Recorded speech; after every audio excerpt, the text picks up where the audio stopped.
கர்த்தருடைய நாமத்துக்கு ஸ்தோத்திரம் உண்டாவதாக. இயேசு கிறிஸ்து வருகிறார் என்று கிறிஸ்தவர்களுக்கு அநேகருக்கு தெரியும்.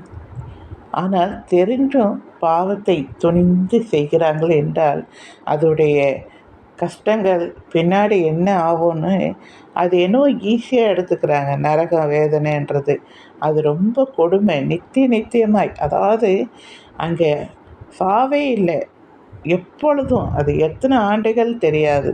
வேதனை நிறைந்த ஒரு இடம். மீட்கக்கூட ஆட்கள் இல்லை. அதனால்தான் இந்த பாட்டிலே நான் பாடியிருக்கிறேன். பாட்டு ஒன்று பாட போகிறேன், நடக்க கதையை சொல்ல போகிறேன். இயேசு கிறிஸ்து வருவார் என்று எல்லாருக்கும் தெரியும். இயேசு கிறிஸ்து வருவார் என்று எல்லாருக்கும் தெரியும்.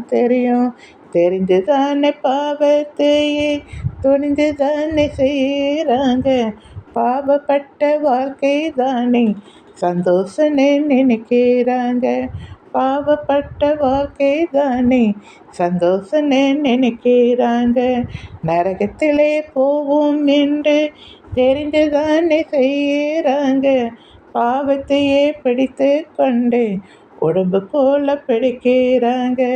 பாவத்தையே பிடித்து கொண்டு உடம்பு போல பிடிக்கிறாங்க. நரகத்திலே போனாதானே இயேசுவின் அன்பு தெரியும். அப்போ தெரிஞ்சு என்ன பிரயோஜனம்? மீட்க கூட முடியாதுங்க. அப்போ தெரிஞ்சு என்ன பிரயோஜனம்? மீட்க கூட முடியாதுங்க. அழுது கொண்டு எப்போதுமே நரகத்திலே வேகணுங்க. பாவ வாழ்க்கை விட்டு மனந்திரும்புன்னு சொல்லுறேனே. பாவ வாழ்க்கை விட்டு மனந்திரும்புன்னு சொல்லுறேனே. இப்போ கூட திருந்தலைன்னா வாய்ப்பு என்றும் கிடைக்காதுங்க.